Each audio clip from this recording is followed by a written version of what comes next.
Hi Taurus! Welcome new subscribers. My name is Yan. Today po kayo dito sa ating mga returning buyers. Thank you sa inyong walang sawang love and support for me. At kung hindi niyo pa knows, meron pa po tayong other channel. Link is down below sa ating description box. So if interested, just click that link para ma-redirect din kayo dun sa ating other channel. Hindi as wala tayong gender dito sa babae, lalaki, LGBT. Lahat welcome. No? Pwede rin iswitch yung mga roles dahil possible talaga yung mangyari.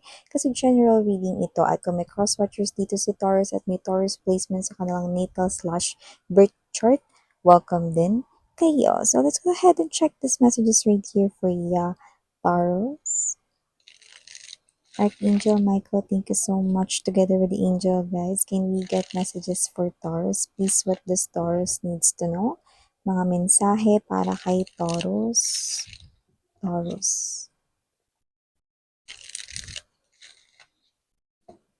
Taurus.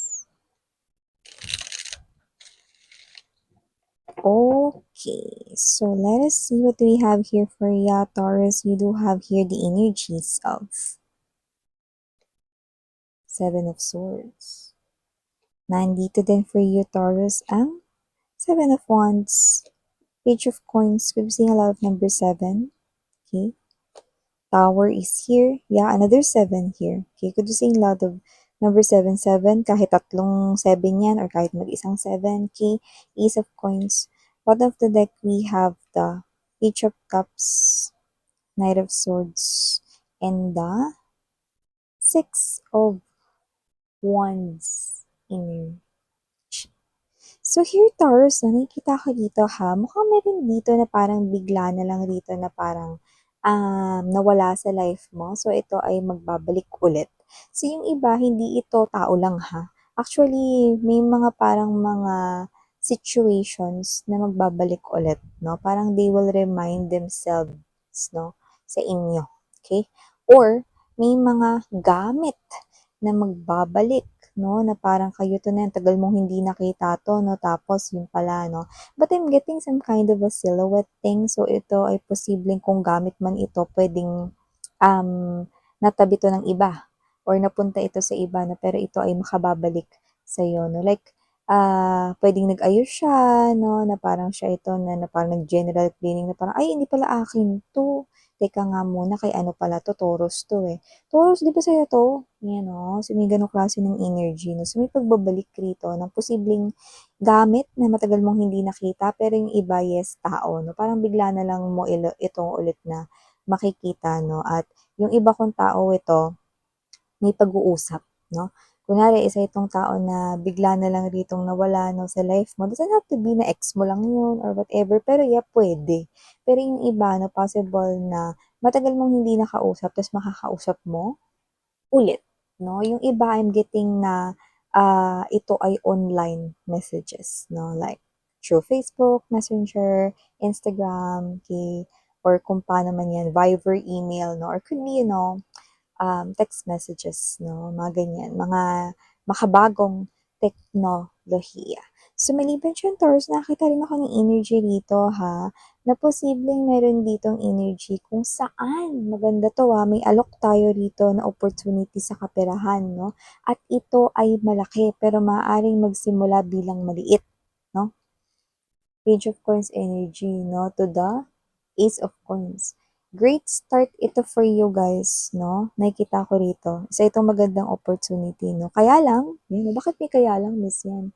Yung opportunity na yan, na maganda, na as in right off the bat, makikitaan mo ng potential, no? Ay may parang kinakailangan kang malampasan na challenge or may kaakibat na challenge. Ha? Itong opportunity na to, no? Alam ko, miss yan, walang libre sa mundo, pero kailangan talaga may challenge dito. So, nakita ko lang naman dito na may magandang opportunity na makikita mo kaagad-agad, no? Pero may parang konting sacrifice or blockage yan, no? Ano yun, miss yan? Kunwari, example, bigyan ko kayo. Pero, it could be any specific situations, Taurus, ha? So, lumalabas dito na kunwari ganito, no? Yung energy na yan, no? Na mapariringgan mo or malalaman mo yung magandang opportunity sa trabaho na yan, no? Pwedeng sa kaaway mo pala yan ang galing. Or pwedeng sa dati mong nakatampuhan na kaalitan, no? So, the challenge is, okay, kailangan makipag-ayos or kailangan na ayusin or i-fix yung issue between you and that person, no, in order to get or grab this opportunity. Nakuha mo sa may ganong klase ng enerhiya. No? Pero it could be, any specific situations. Like, let's say, no, sabihin natin na may magandang opportunity, ang ganda, 'di ba? Pero posible mo palang maging katrabaho rito yung ex mo na nanloko sa'yo before, 'no? So, anong pipiliin mo? Yung ex mo na makita mo araw-araw or itong, magandang kitaan na rito ng trabaho, so titiisin mo na lang yung ex mo or whatever, gano'n. Pero ang ganda nito mga babes, 'no, kasi kung wala ka na lang rin naman pakialam sa ex mo, 'no, dito tayo sa pera. 'Di ba? Do'n tayo sa ipon galore, hayaan natin siya, 'di ba, total wala naman na tayong pakialam sa kanya. So kung gano'n man mga babes, go grab this opportunity kasi makikita mo ang laki ng potential niyan, 'no, na mas makapag-ipon ka more. Marami ka ritong binabalak na bilhin, may nakita ko rito, 'no. So hindi naman dahil, materialistic si Taurus, 'no, pero may mga plano kayo sa inyong pera in the future. So maliban diyan Taurus, nakita rin ako rito na meron kayo ritong bisita. Eto ha, eto ex talaga 'to, 'no, hindi matatatwa. May bisita kayo rito, 'no, at ex mo talaga ito, 'no, at kung sino man ito, dalawa ang enerhiyang nakukuha ko dito. One, kung hinihintay mo pa 'to kasi may energy na hinihintay mo na lang itong tao na 'to, 'no, na bumalik sa'yo, like may pag-uusap na kayo ha, like kung ano man yung sitwasyon ninyo parang pag-uusap na kayo na parang, "Sige ayusin mo muna 'yan." Kapagka naayos mo yan, puwede ka ng bumalik sa'kin 'no. So, kung sino 'tong hinihintay mo, talagang babalik na ito sa'yo 'no, at malaya na siya sa kung saan man siya rito napalaya 'no. Example 'no, puwedeng may third party siya rito 'no, pero nag-usap kayong dalawa at nabigyang linaw na ikaw pala talaga yung mahal niya. So, nagkaroon kayo rito ng kasunduan at pag-uusap na kumalas siya doon ng maayos 'no, na ayusin niya ito ng maayos at ito ay magagawa niya. At pagtapos niya itong gawin, itong tao na 'to ay makababalik sa'yo. Yan, yung isa nating mensaheng nakuha 'no. The another, message na ating nakuha naman doon 'no, sa ex mo na pupunta sa'yo 'no. This is someone here mga babes 'no, na kung kayo naman ay may ex at hindi naman kayo naghihintay na magbalikan kayo or whatever 'no, pero hinihintay mo lang naman na parang magkaroon kayo ng closure or yung iba puwedeng hinihintay niyong humingi siya ng sorry sa inyo 'no. Clue, isa siyang matigas 'no, na tao, matigas yung kanya ritong loob, yung puso niya at puwede rin mga babes na pahirapan na marinig sa kanyang bibig or labi ang salitang sorry, pero maririnig mo, iyon. Bongga guys 'no. So meron ditong energy ng pagpapakumbaba finally, ano, coming from a matigas na loob na tao 'no. Kung yan ang ex mo then high chance siya yung tinutukoy at pinag-uusapan natin dito.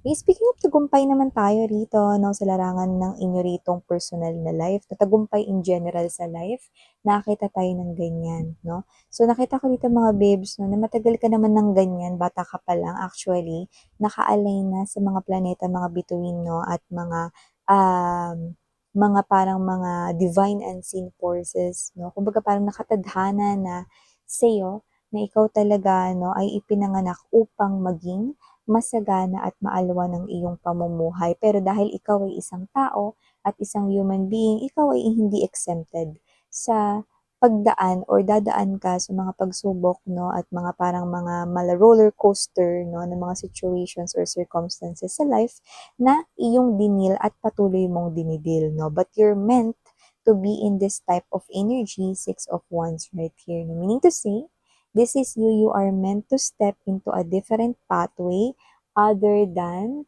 ibang tao. So, ibig sabihin, Taurus, no, ikaw ay meron dito, no, na parang, I don't know, no, others, pwedeng nakita yan sa inyong palmistry, sa inyong mga palad, no? Pero dito kitang-kita ko, no, not astrologically speaking lang, no, but we're pertaining right here, no, how the universe orchestrates everything, no, in your life. So nakita ko dito tagumpay. It is for you, Taurus. You're meant to take this pathway right here, no, and I do see that your life is really meant to change. Yeah. So, talagang nakatakda ka rito 'no, na ma-experience itong pagbabago ba 'yan, Miss 'yan 'no? Kung ikaw ito na parang this is you na kailangan mo parang palaging patunayan yung sarili mo, no? Or parang this is you na parang hindi naniniwala yung ibang tao sa'yo, sa kakayanan mo, na kaya mo ito, no din. May mga maniniwala because makikita nila yan sa'yo, no? Kung may mga energies rito na parang you feel like na yung life mo is average lang, no? Na parang nakakain ka lang rito 3 times a day, no? Or with merienda or recess, no? Well, hindi lang yun yung nakikita ko. It's more than that, no? You can even choose your own dishes, no? Sa inyo ritong plate, no? Or sa inyo rito na table. So, definitely, nakikita ko rito na iikot talaga rito, no? Yung gulong ng palad here for you guys. So, if you feel like average lang lahat ng nangyayari sa life mo, no? Then, don't be shocked and surprised because that average, okay, ay nakikita kong magiging grandiosa, magigirito na parang napakalaki, no, na talagang pagbabago, no? And kung ito ay ihahalin tulad ko sa salita, richness it is. Wow! So, Taurus, ito yung mga messages right here for you guys. Claim this and again, in Juliana on me. Sarang love in light. And